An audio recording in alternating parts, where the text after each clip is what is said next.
आचार्य चाणक्य के अनुसार घर के मुखिया में यह 5 गुण अवश्य होने चाहिए। महान अर्थशास्त्री और कूटनीतिज्ञ ने जीवन में सफलता पाने के लिए कई बातें बताई हैं। उनके द्वारा बताई गई नीतियों और नियमों का अगर हम पालन करते हैं तो जीवन की कई परेशानियों का हल निकल सकता है। ऐसे में आज हम आपको बताएंगे कि आचार्य चाणक्य ने घर के प्रधान या मुखिया को लेकर क्या बातें कही हैं। चाणक्य के अनुसार कौन से गुण व्यक्ति को घर का अच्छा मुखिया बनाते हैं, आइए जानते हैं। चाणक्य कहते हैं कि घर के मुखिया को कभी भी सुनी सुनाई बातों में नहीं आना चाहिए। बिना वास्तविकता को जाने किसी की भी बातों में आ जाना घर के प्रमुख के लिए अच्छा नहीं होता है। अगर घर का मुखिया कान का कच्चा है तो उसकी वजह से और लोगों के दिमाग में भी गलत फहमियां पैदा हो सकती हैं। इसलिए घर के मुखिया को हर बात की एस को जानने के लिए घर के सदस्यों से स्पष्ट बातें करनी चाहिए और खुद के विचारों को लेकर भी स्पष्ट होना चाहिए। अगर मुखिया किसी की बातों में या बहकावे में नहीं आता तो घर में समरसता बनी रहती है। घर के मुखिया को हमेशा धन का प्रबंध करने में माहिर होना चाहिए। चाणक्य कहते हैं कि अगर घर का मुखिया धन बेवजह खर्च करता है, फिजूल की चीजों पर पैसा और समय बर्बाद करता है तो पूरे परिवार में दरिद्रता फैलती है। घर के मुखिया को चाहिए कि वह पाई पाई का हिसाब रखे, गलत चीजों पर खुद भी खर्च ना करे और घर के लोगों को भी इसके बारे में जागरूक बनाए। अगर धन को सही तरीके से मुखिया प्रबंधित कर पाता है तो उस घर में हमेशा बरकत होती है। चाणक्य भेदभाव करने की नीति को सही नहीं बताते। खासकर घर के सदस्यों के बीच घर के मुखिया को कभी भी भेदभाव नहीं करना चाहिए। किसी एक के पक्ष में खड़े होकर कोई भी बयानबाजी घर के प्रमुख को नहीं करनी चाहिए। घर के हर सदस्य को समान दृष्टि से देखना चाहिए और अगर कभी 2 सदस्यों के बीच मतभेद होते हैं तो ठंडे दिमाग से समस्या का समाधान निकालना चाहिए। घर के मुखिया को हमेशा अनुशासित होकर रहना चाहिए। अगर घर का मुखिया ही अनुशासन नहीं रखेगा तो इसका बुरा असर परिवार के और लोगों पर भी पड़ेगा। वहीं मुखिया अगर अनुशासित है तो दूसरों को गलत कार्य करने पर वह टोक सकता है और घर के बाकी सदस्य में सुधार लेकर आ सकता है। चाणक्य के अनुसार अनुशासन में रहने वाला मनुष्य हर स्थिति में खुद को संभाल लेता है और जीवन में ऐसे लोगों को सफलता भी प्राप्त होती है। निर्णय लेने की क्षमता, यह एक ऐसा गुण है जो घर के मुखिया में होना बेहद आवश्यक है। घर के प्रमुख को परिवार के लोगों की भलाई के लिए कई बार कुछ ऐसे निर्णय लेने पड़ते हैं जो हो सकता है परिवार के लोगों को पसंद न आए। हालांकि ऐसे निर्णयों को लेना आवश्यक भी होता है। इसलिए किस सदस्य के लिए क्या सही रहेगा और कब उसे क्या करना चाहिए, इस चीज का निर्णय लेने की क्षमता घर के प्रमुख में होनी चाहिए। सावन के सोमवार की कथा जो एक बार सुन लेता है वह कभी गरीब नहीं रहता है। दोस्तों, आज हम आपको दुख दरिद्रता का नाश करने वाली भगवान शिव जी की अत्यंत पावन कथा का श्रवण कराने वाले हैं, जिसका वर्णन शिव पुराण में भी मिलता है और कहा जाता है कि जो भी मनुष्य इस कथा को पूरे सच्चे मन से शुरू से लेकर अंत तक पूरा सुनता है तो उसके घर में कभी भी दरिद्रता नहीं आती है। इस कथा का श्रवण करने के बाद रोगी व्यक्ति को अपने सभी रोगों से मुक्ति मिल जाती है। और आपको इस कथा के माध्यम से यह भी बताने वाले हैं कि सावन में भगवान शिव जी की कथाओं का श्रवण करने से कौन सा फल मिलता है। इसलिए आप सभी लोग इस कथा का श्रवण शुरू से लेकर अंत तक पूरा करना। और अगर कोई भी व्यक्ति भगवान शिव जी और माता पार्वती जी की इस कल्याणकारी कथा का श्रवण करता है तो उसकी भक्ति भगवान शिव जी के प्रति 100 गुना अधिक बढ़ जाती है। अगर आप भगवान शिव जी के भक्त हैं तो आप भगवान भोलेनाथ का अनादर ना करें। दोस्तों, एक समय की बात है, किसी नगर में एक मोहन नाम का एक ब्राह्मण रहता था। वह जन्म से ही बहुत गरीब था और वह व्यक्ति अपनी पत्नी और अपने पुत्र के साथ रहता था। उसके पुत्र का नाम कमल था। वह ब्राह्मण प्रतिदिन सुबह उठकर स्नान आदि करने के बाद तुलसी के पौधे पर जल चढ़ाता था और वह प्रतिदिन उस नगर के सभी घरों में जाकर कथाएं सुनाता था। लेकिन उस ब्राह्मण द्वारा किए गए यह सभी कार्य उसकी पत्नी को बिल्कुल भी पसंद नहीं थे, क्योंकि उस ब्राह्मण की पत्नी कई वर्षों से भगवान भोलेनाथ का पूजा पाठ किया करती थी और सावन के सभी सोमवार को उपवास भी रखती थी। लेकिन इतना सब कुछ करने के बाद भी उसे गरीबी का ही सामना करना पड़ रहा था। इसलिए वह ब्राह्मण की पत्नी भगवान भोलेनाथ से बहुत ही नाराज हो गई और उनका पूजा पाठ करना सब कुछ छोड़ दिया। इसी तरह से वह ब्राह्मण जब तक युवा था तब तक वह कहीं ना कहीं से भगवान भोलेनाथ की कथा सुनाकर या पूजा पाठ करने के बाद उसे जो धन मिलता था उसी धन से वह अपने परिवार का पालन पोषण करता था। फिर एक दिन उस ब्राह्मण की पत्नी ने दोबारा भगवान भोलेनाथ की पूजा अर्चना करना शुरू कर देती है। वह अपने मन में यह सोचकर भगवान भोलेनाथ की पूजा अर्चना किया करती थी कि एक दिन तो ऐसा जरूर आएगा जब मेरी भी सभी मनोकामनाएं पूर्ण होंगी, मेरी भी गरीबी दूर होगी। लेकिन उसके द्वारा इतनी पूजा पाठ करने के बाद भी उसे अपने पूजा पाठ करने का कोई फल नहीं मिल पा रहा था, जिससे वह बहुत ही दुखी हो जाती है और मन ही मन अपने आप को उसने लगती है कि हमने ऐसा कौन सा पाप किया है जिसकी वजह से हमें इतनी गरीबी का सामना करना पड़ रहा है। अब धीरे धीरे वह ब्राह्मण और उसकी पत्नी दोनों ही बहुत बूढ़े हो चुके थे और अब उस ब्राह्मण के शरीर में इतनी शक्ति भी नहीं बची थी कि वह किसी नगर में भगवान भोलेनाथ की कथा करने के लिए जा सके। अब वह ब्राह्मण भी हमेशा बीमार रहने लगा था क्योंकि उसे कई बीमारियों ने घेर लिया था और उसके घर को चलाने वाला कोई नहीं था। इसलिए वह ब्राह्मण भी चिंतित रहने लगा था। धीरे धीरे उसके घर में कुछ नहीं बचा, उसे दाने दाने के लिए झूंझ पड़ गया था। तब वह ब्राह्मण की पत्नी बहुत ही क्रोधित हो जाती है और एक बार फिर से क्रोध में आकर भगवान भोलेनाथ की पूजा अर्चना करना छोड़ देती है और अपने पति से भी भगवान भोलेनाथ की पूजा अर्चना करने से मना करने लगती है। लेकिन वह ब्राह्मण भगवान भोलेनाथ की पूजा अर्चना करना नहीं छोड़ है। तब एक दिन वह क्रोधित होकर अपने पति से कहती है, हे नाथ, हम दोनों यह कब तक भगवान भोलेनाथ की पूजा अर्चना करते रहेंगे? क्योंकि भगवान शिव शंभू की पूजा अर्चना करते करते हम दोनों बहुत ही बूढ़े हो चुके हैं, लेकिन अभी भी हमें इतनी पूजा पाठ करने का कोई फल प्राप्त नहीं हुआ है। हम इतनी गरीबी से जूझ रहे हैं।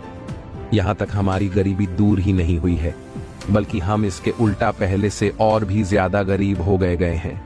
पहले तो कुछ ठीक भी था, लेकिन अब तो दाने दाने के लिए रोना पड़ रहा है। उस ब्राह्मण की पत्नी उस ब्राह्मण से आगे कहती है, हे नाथ, मैं ही मूर्ख हूँ जो मैंने एक बार भगवान भोलेनाथ की पूजा अर्चना करना बंद करके दोबारा से शुरू कर दी और मैंने सावन के सभी सोमवार को ना तो दिन देखा ना रात देखी।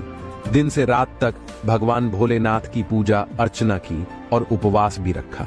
प्रतिदिन जब तब करके अपने ही शरीर को कमजोर कर लिया। ये सब करने के बाद भी मुझे इसका कोई फल नहीं मिला। और अब आपके भोलेनाथ क्या देंगे जो आप प्रतिदिन शिवलिंग पर जल अर्पित करते हो? दोस्तों, अपनी पत्नी की बात सुनकर वह ब्राह्मण उसे कुछ भी नहीं कहता है, क्योंकि उसे अपने आराध्य भगवान भोलेनाथ पर पूरा विश्वास था। उधर उसका पुत्र कमल अभी शिक्षा ग्रहण कर रहा था और कुछ ही दिनों में उसकी शिक्षा दीक्षा पूरी हो गई। वह अपनी शिक्षा दीक्षा पूरी करके अपने घर आ गया और जब उसने अपने माता पिता को कष्ट में देखा तब वह अपने आने वाले भविष्य के बारे में ज्यादा ना सोचकर उसने अपने माता पिता की सेवा करनी शुरू कर दी। उनकी सभी मनोकामनाएं को पूरा करना शुरू कर दिया और घर का सारा बोझ अपने कंधों पर ले लिया। वह अपने पिता की तरह नगर नगर जाकर भगवान भोलेनाथ की कथाओं को सुनाने लगा और कथा सुनाने पर मिली दक्षिणा से अपने परिवार का पालन पोषण करने लगा। ऐसे ही कई वर्ष गुजर जाते हैं, लेकिन एक दिन की बात है, कमल उस नगर के भगवान शिव के प्रसिद्ध मंदिर में पूजा अर्चना करने के बाद वहां पर उपस्थित शिव भक्तों को भगवान भोलेनाथ की पावन कथा का श्रवण कराते हुए कहता है कि जो भी भगवान भोलेनाथ की इस पावन कथा को सच्चे मन से श्रवण करता है, उनकी भगवान भोलेनाथ सभी मनोकामनाएं पूर्ण कर देते हैं। कमल की यह बात उस नगर का राजा उस मंदिर में आया हुआ था। वही इस बात को राजा सुन लेता है और उसे यह बात बहुत ही अच्छी लगती है। इसीलिए वह कमल के पास पहुंचकर उससे कहता है, मुझे तुम्हारी यह कथा बहुत ही अच्छी लगी, किंतु क्या तुम आज से प्रतिदिन राजकुमारी को भगवान भोलेनाथ की कथाओं को श्रवण कराओ? क्योंकि मैं चाहता हूँ कि मेरी पुत्री को अच्छा वर मिले और इसके लिए मैं तुमको प्रतिदिन दक्षिणा के रूप में ढेर सारा धन दूंगा। राजा की ऐसी बातों को सुनकर कमल बहुत प्रसन्न हो जाता है और राजकुमारी को प्रतिदिन कथाओं का श्रवण कराने के हामी भर देता है। फिर इसके बाद राजा ने कमल को अपने राज्य महल में राजकुमारी को प्रतिदिन कथाओं का श्रवण कराने के नियुक्त कर लिया और अब कमल प्रतिदिन उस नगर के राजा की पुत्री को कथा सुनाने लगा और राजकुमारी को कथा का श्रवण कराने पर दक्षिणा के रूप में जो कुछ धन मिलता था उसी धन से वह अपने परिवार का पालन पोषण करने लगा। किंतु कमल की माता को यह बात अच्छी नहीं लगती थी और वे इस पर प्रसन्न भी नहीं रहती थीं, क्योंकि उन्हें अपने पुत्र के आने वाले भविष्य की चिंता थी। इसीलिए वे प्रतिदिन इस बात को लेकर बहुत ही चिंतित रहती थीं। फिर एक दिन ब्राह्मण की पत्नी अपने पति से कहती है, हे नाथ, मुझे अपने पुत्र के भविष्य की चिंता हो रही है, क्योंकि हमारा जीवन तो किसी तरह से कट गया है, लेकिन मुझे हमारे पुत्र के आने वाले भविष्य की चिंता है। हमारे मरने के बाद उसका क्या होगा? क्या हमारी भक्ति पूजा पाठ का कभी कोई फल नहीं मिलेगा? क्या भगवान भोलेनाथ को हमारा दुख दिखाई नहीं देता है? हमारा पुत्र राजा के महल से दक्षिणा में जो धन लाता है, माना कि उस धन से हमारे पूरे परिवार का पालन पोषण हो जाता है, लेकिन बाकी की सभी मनोकामनाएं का क्या, वे कैसे पूरी होंगी? अब क्या हम सिर्फ अपना पेट भरने के लिए ही जिए? ईश्वर ने अपनी आंखें क्यों बंद कर रखी हैं?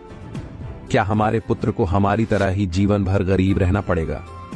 दोस्तों, जब माता पार्वती जी ने उस ब्राह्मण की पत्नी की करुण पुकार को सुनी, तब वे शीघ्र ही भगवान भोलेनाथ के पास जा पहुंची।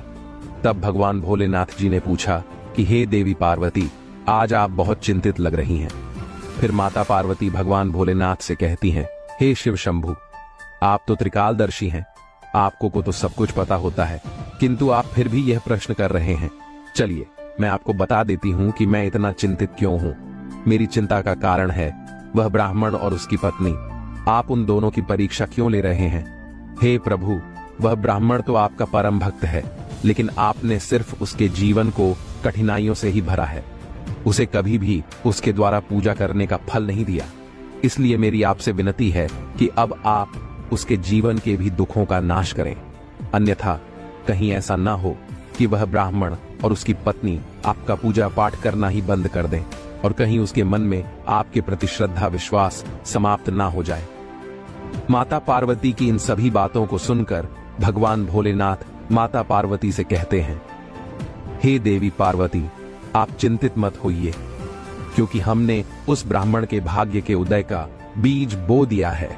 अब हम दोनों को उस ब्राह्मण के घर जाने का आ गया है और पृथ्वी लोक पर जाकर हमें शिव लीला करनी है।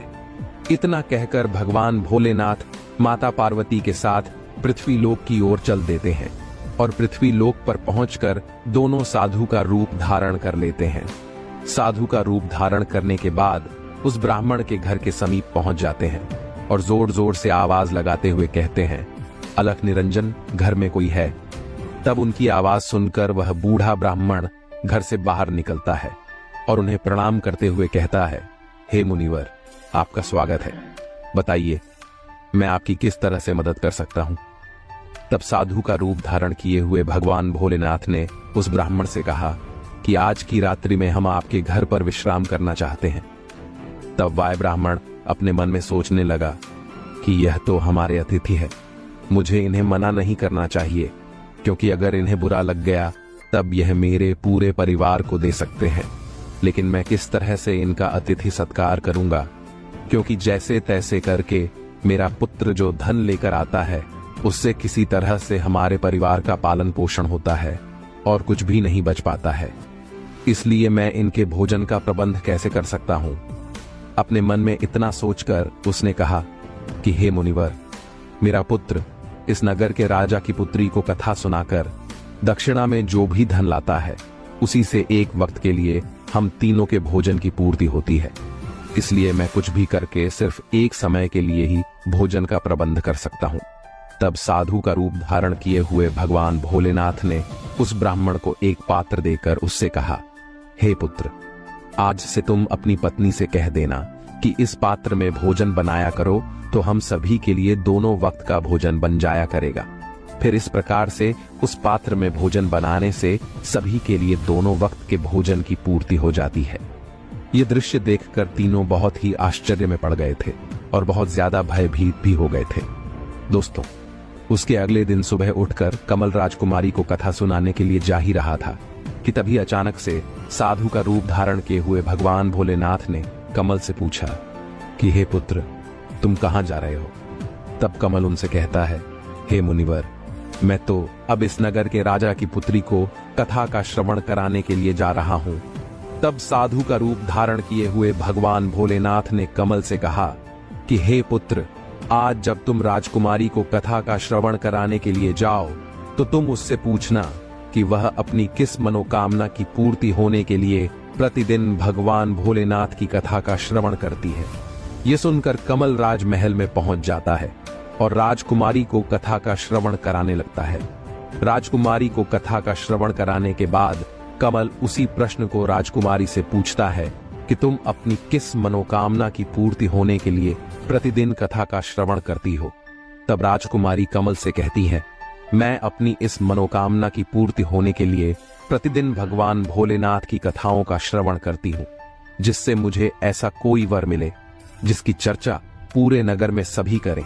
उसके मस्तक पर चंद्र और सूरज हो और उसका भाग्य इतना अच्छा हो कि उसके घर में किसी भी चीज की कोई कमी ना हो। वह ऐसी बारात लेकर आए जैसी अभी तक किसी ने देखी ना हो। राजकुमारी की इन बातों को सुनकर कमल घर वापस लौट आता है और घर पर पहुंचकर साधु रूपी भगवान भोलेनाथ को सारी बातें बता देता है। तब भगवान भोलेनाथ कमल से कहते हैं, हे पुत्र, ठीक है, अब अगले दिन जब तुम राजकुमारी को कथा का श्रवण कराने के लिए जाना तब फिर से वही प्रश्न पूछना। अगर राजकुमारी तुम्हें फिर से कल वाली बातें बताए तब तुम मुझसे शीघ्र यह कह देना कि तुम्हें जैसा वर चाहिए वैसा सिर्फ मैं ही हूं। इतना कहकर वहां से आ जाना। तब कमल उस साधु रूपी भगवान भोलेनाथ से कहे, हे मुनिवर, कहां मैं एक गरीब ब्राह्मण और कहां वह इस नगर के राजा की पुत्री। भला हमारा विवाह कैसे हो सकता है, और मेरा घर तो उसके द्वारा दी दक्षिणा पर चलता है। लेकिन जब यह बात राजा को पता चलेगी कि मैं उसकी पुत्री से विवाह करना चाहता हूँ तो वह मुझे मेरे पूरे परिवार के साथ मृत्यु दंड दे देगा। इसलिए आप मुझे क्षमा कर दीजिए, क्योंकि मैं ऐसा नहीं कर सकता हूँ।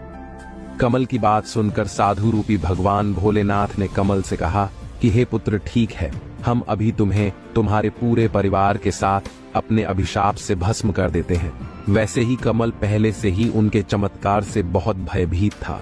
उनकी ऐसी बातों को सुनकर और ज्यादा भयभीत हो गया था और अपने मन में सोचने लगा कि मुझे और मेरे परिवार सहित राजा साहब तो बाद में मृत्यु दंड देंगे, उससे पहले यह तो अभी ही अपने श्राप से भस्म कर देंगे।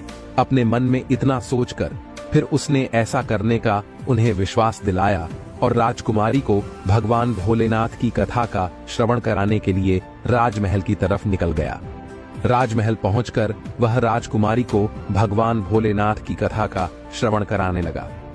उसके बाद उसने राजकुमारी से फिर से पूछा कि आप अपनी किस मनोकामना की पूर्ति के लिए भगवान भोलेनाथ की कथा का श्रवण करती हो। तब राजकुमारी ने फिर वही जवाब दिया जो उसने पहले दिन दिया। उसके बाद कमल ने राजकुमारी से कहा कि हे राजकुमारी, तुम्हें जैसा वर चाहिए वैसा वर मैं ही हूं। इतना कहकर कमल शीघ्र राजमहल से भागकर अपने घर आ गया। लेकिन कमल की ऐसी बातों को सुनकर राजकुमारी बहुत ही क्रोधित हो गई। फिर उसने अपनी एक दासी को बुलाकर उसे सब कुछ बता दिया और कहा कि मेरी यह पूरी बात पिताजी को बता देना। फिर जब यह बात राजा को पता चली तब वह भी कमल पर बहुत क्रोध हो गया और उसने राजकुमारी को भरोसा दिलाया कि उस उदंड ब्राह्मण को इसके लिए अवश्य सजा मिलेगी। फिर राजा ने शीघ्र ही अपने मंत्रियों को दरबार में बुला लिया और उनसे विचार विमर्श करने लगा। तभी उसके महामंत्री ने उस राजा से कहा कि हे राजन, उसने अपराध तो फांसी दिए जाने वाला किया है, लेकिन वह तो एक ब्राह्मण है, क्योंकि अगर आप उसे फांसी दे देते हो तब आपको एक ब्रह्म हत्या का घोर पाप लगेगा। इसलिए हमें उसे कुछ अलग से दंडित करना चाहिए जिससे आपको ब्रह्म हत्या का घोर पाप भी न लगे। दोस्तों, फिर राजा काफी देर तक विचार विमर्श किया और अपने कुछ सैनिकों को बुलाकर उनसे कहा कि उस ब्राह्मण के घर जाओ और उससे कह देना कि राजा साहब तुम्हारे साथ अपनी पुत्री का विवाह करने के लिए तैयार हैं, लेकिन उनकी कुछ शर्तें हैं जिन्हें अगर आप पूरा नहीं कर पाए तो तुम्हें और तुम्हारे पूरे परिवार के साथ मृत्यु दंड दे देंगे।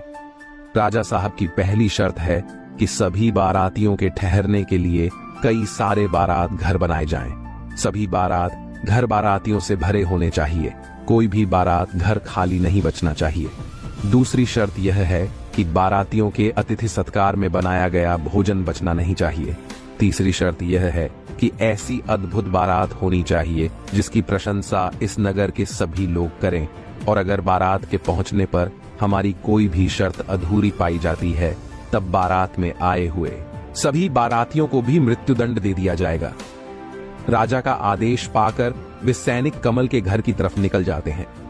उधर कमल घर पहुंचकर साधु रूपी भगवान भोलेनाथ को सारी बात बता देता है कि आपके कहे अनुसार कहने पर राजकुमारी बहुत ही क्रोधित हो गई थी। अब शीघ्र ही फांसी का संदेश पहुंचने ही वाला है। इतने में राजा के वे सैनिक जोर जोर से दरवाजा खटखटाने लगते हैं। दरवाजा खटखटाने की आवाज सुनकर कमल के पिता दरवाजा खोलते हैं। तब वे सैनिक उसके पिता से कहते हैं, क्या तुम्हारा ही पुत्र राजकुमारी से विवाह करना चाहता है? चलो ठीक है। राजा साहब ने भी अपनी पुत्री से विवाह करने के लिए अनुमति दे दी है, लेकिन राजा साहब की कुछ शर्तें हैं जिन्हें पूरा करना ही पड़ेगा, नहीं तो तुम्हारे पूरे परिवार को मृत्युदंड दे दिया जाएगा। उन सैनिकों की बात सुनकर कमल के पिता बहुत ही भयभीत हो जाते हैं और उनसे कहते हैं, हे सैनिकों, हमें राजा साहब की किन शर्तों को पूरा करना पड़ेगा, उन शर्तों हमें बताने का कष्ट करें। तब राजा के वे सैनिक कमल के पिता से कहते हैं, हे ब्राह्मण, राजा साहब की पहली शर्त है कि सभी बारातियों के ठहरने के लिए कई सारे बारात घर बनाए जाएं। सभी बारात घर बारातियों से भरे होने चाहिए। कोई भी बारात घर खाली नहीं बचना चाहिए। दूसरी शर्त है कि बारातियों के तिथि सत्कार में बनाया गया भोजन बचना नहीं चाहिए। तीसरी शर्त यह है कि ऐसी अद्भुत बारात होनी चाहिए जिसकी प्रशंसा इस नगर के सभी लोग करें, और अगर बारात के पहुंचने पर हमारी कोई भी शर्त अधूरी पाई जाती है तब बारात में आए हुए सभी बारातियों को भी मृत्युदंड दे दिया जाएगा। राजा के सैनिकों की बात सुनकर कमल और उसके पिता बहुत ही भयभीत हो जाते हैं, यहाँ तक कि उनके हाथ पैर तक कांपने लगते हैं। तब साधु रूपी भगवान भोलेनाथ ने उनसे कहा कि तुम मत डरो, बल्कि अपना उत्तर देकर राजा के सैनिकों को विदा करो कि आप विवाह की तैयारी शुरू करें। हम बारात वाले दिन बारात लेकर पहुंच जाएंगे। फिर कमल ने अपना उत्तर उन सैनिकों को बताकर उन्हें विदा कर दिया, और वह सैनिक राजमहल पहुंचकर राजा को सारी बातें सुना देते हैं। लेकिन जब राजा को कमल की तरफ से सकारात्मक उत्तर प्राप्त होता है तब वह बड़े ही आश्चर्य में पड़ जाता है और वह अपने मन में सोचने लगता है, आखिर वह गरीब ब्राह्मण किसके भरोसे पर इतनी दुर्लभ शर्त के बावजूद भी मेरी पुत्री से विवाह करने के लिए तैयार है? क्या मेरा कोई दुश्मन उसका साथ दे रहा है? इसी तरह के कई विचार उसके मन में उठने लगे। इसके बाद उसने उस नगर के कई घरों को बारात घर की तरफ सजवा दिया और कई सारे तंबू का प्रबंध भी कर दिया। राजा यह सब सोच रहा था कि कहां वह ब्राह्मण इतने अधिक बारातियों को ला पाएगा, और जब अधिक बाराती ना आने पर वह मेरी शर्त हार जाएगा, फिर वह उस पूरे परिवार सहित मृत्युदंड दे देगा। इधर कमल उस नगर में जिसे भी अपनी बारात में चलने के लिए कहता था, वह उसे यह कहकर मना कर देता था कि नहीं, मुझे इतनी जल्द नहीं मरना है। तुम्हारा तो अंतिम समय निकट आ गया है, इसलिए हम तुम्हारे साथ बारात में मरने के लिए क्यों जाएं? उन सभी की ऐसी बातों को सुनकर कमल बहुत ही परेशान रहने लगा था, क्योंकि अभी तक उसके साथ बारात में चलने के लिए कोई भी व्यक्ति तैयार नहीं हुआ था। फिर विवाह का दिन भी आ गया, और विवाह वाले दिन कमल और भी ज्यादा चिंतित था। जब साधु रूपी भगवान भोलेनाथ ने कमल को बहुत परेशान देखा, तब वे कमल से बोले कि हे पुत्र, आज तो तुम्हारा विवाह है और आज के दिन भी तुम इतना परेशान हो रहे हो। बताओ, तुम किसी बात को लेकर इतना चिंतित हो रहे हो? तुम हमारे रहते हुए चिंतित मत हो, हम तुम्हारे साथ हैं। तब कमल ने भगवान भोलेनाथ से कहा कि हे मुनिवर, क्या फायदा आपको बताने का, मेरा तो भाग्य ही खराब है। वैसे भाग्य में जो लिखा होता है वही होता है। यही कहकर तैयार होकर उनके साथ राजमहल की तरफ चल देता है। दोस्तों, फिर भगवान भोलेनाथ ने कमल की बारात में चलने के लिए सभी देवताओं, भूत प्रेतों और गंधर्व को मनुष्य रूप में कमल की बारात में चलने के लिए आमंत्रित कर ली और कमल की बारात में शामिल कर लिया, जिसके कारण सभी बारात नाचते हुए बारात घर पहुंच गए। जब कमल की बारात पहुंची तब इतने सारे बाराती आए हुए थे कि राजा द्वारा सजवा गए सभी बारात घर और यहाँ तक कि सभी तंबू बारातियों से भर गए और कुछ बाराती तो बिना तंबू के बाहर ही रह गए। फिर जब राजा के पास सूचना भिजवाई गई कि बारातियों के ठहरने के लिए बारात घर और तंबू में जगह नहीं बची है, ठहरने के लिए और प्रबंध कराया जाए, तब राजा अपने मन में सोचने लगा कि अभी तो कोई भी उसके साथ बारात में आने के लिए तैयार नहीं था और अब कहां से इतने बाराती आ गए हैं, मुझे एक बार चलकर देखना चाहिए। इतना सोचकर राजा तुरंत ही वहां पहुंच गया और जब भगवान भोलेनाथ ने राजा को बारात में आया हुआ देखा, तब उन्होंने शुक्र और शनिदेव को बच्चे का रूप धारण करवा दिया और उन्हें भूख के कारण विलाप करवा दिया। इधर जब उस राजा ने दोनों बच्चों को जोर जोर से विलाप करते हुए देखा, तब उसने भगवान भोलेनाथ के पास पहुंचकर उनसे पूछा कि हे महात्मा, यह बच्चे इतना विलाप क्यों कर रहे हैं? तब साधु रूपी भगवान भोलेनाथ ने उस राजा को जवाब देते हुए कहा कि यह दोनों बच्चे बहुत भूखे हैं, इसीलिए यह इतना विलाप कर रहे हैं। फिर राजा ने उन दोनों बच्चों को भोजन करने वाले स्थान पर भेज दिया। इसके कुछ ही देर बाद राजा के सैनिक ने उनके पास आकर बताया कि हे राजन, वे दोनों बच्चों ने तो सारा भोजन समाप्त कर दिया है और फिर भी वे दोनों जोर जोर से चिल्ला रहे हैं कि उन्हें भूख लगी है। अपने सैनिकों की ऐसी बातों को सुनकर राजा बहुत ही परेशान हो जाता है, क्योंकि अब उसका सारा अहंकार चूर चूर हो गया था। फिर वह साधु रूपी भगवान भोलेनाथ के चरणों में अपने दोनों हाथों को जोड़कर बैठ गया और उनसे कहने लगा कि हे गुरुवर, अब मेरी लाज आपके ही हाथ में है। तब भगवान भोलेनाथ ने उस राजा से कहा कि कोई बात नहीं, सब कुछ ठीक हो जाएगा। आप राजमहल जाकर बारात की अगवानी की तैयारी शुरू कीजिए। फिर राजा ने उस नगर के सभी घरों को अच्छी तरह से सजवा और पूरे नगर को एकदम दुल्हन की तरह सजाया गया। कमल भी विवाह की पोशाक में किसी राजकुमार से कम नहीं लग रहा था। कमल के सेहरे को चांद और सूरज से सजाया गया था और अगुवानी के समय कमल एक सुंदर से रथ में बैठकर राजमहल की तरफ जाने लगा। उस रथ के आगे कई सारे बाराती बैंड बाजे नाच रहे थे और कई बाराती हाथ में मुद्राएं लेकर एक दूसरे पर न्यौछावर करके इधर उधर उछाल रहे थे। कमल की बारात के ऐसे दृश्य को देखकर उस नगर के कुछ लोग कहने लगे कि इस ब्राह्मण का भाग्य तो देखो, इसके मस्तक के सेहरे को चांद और सूरज से सजाया गया है और इसके चारों तरफ से इस प्रकार धन लक्ष्मी उछाली जा रही है जैसे किसी धनवान राजा की बारात निकल रही है, और ऐसी बारात तो हमने अपने जीवन में कभी देखी भी नहीं है और ना आगे देखने की उम्मीद है। यह ब्राह्मण तो भाग्य का बहुत धनी है। प्रजा की ऐसी बातों को सुनकर माता पार्वती भगवान भोलेनाथ से कहती हैं, हे प्रभु, यह तो सत्य है कि आपकी कृपा जिस भी मनुष्य पर हो जाती है उसके लिए अन्न धन के सारे ताले खुल जाते हैं। तब भगवान भोलेनाथ माता पार्वती से कहते हैं, हे देवी पार्वती, जो भी भक्त मेरी श्रद्धा भाव से पूजा अर्चना करते हैं, मैं उनकी पूजा अर्चना का फल अवश्य देता हूँ और उन्हें तभी तक दुखों को झेलना पड़ता है जब तक कि उनके पाप कर्म नष्ट नहीं हो जाते हैं। जैसे ही उनके पुण्य कर्मों का उदय होता है, वैसे ही उसके भाग्य के बंद पड़े दरवाजे खुल जाते हैं। फिर कमल और राजा की पुत्री का विवाह हो जाता है और वह राजकुमारी को डोली में बिठाकर अपने घर ले आता है। दोस्तों, जो भी भक्त सावन मास में प्रतिदिन भगवान भोलेनाथ की कथाओं का श्रवण किया करते हैं, उसे भी राजकुमारी की तरह ही सुंदर व प्राप्त होता है, क्योंकि राजकुमारी ने प्रतिदिन भगवान भोलेनाथ की कथाओं का श्रवण किया था, इसलिए उसे उसकी कामना के अनुसार अच्छा वर मिला था। भगवान भोलेनाथ और माता पार्वती की कृपा से अब कमल बहुत ही धनवान व्यक्ति बन गया था। उसके घर में किसी भी चीज की कोई कमी नहीं थी। उसके बाद कम की मां ने फिर से भगवान भोलेनाथ की पूजा अर्चना करना शुरू कर दी।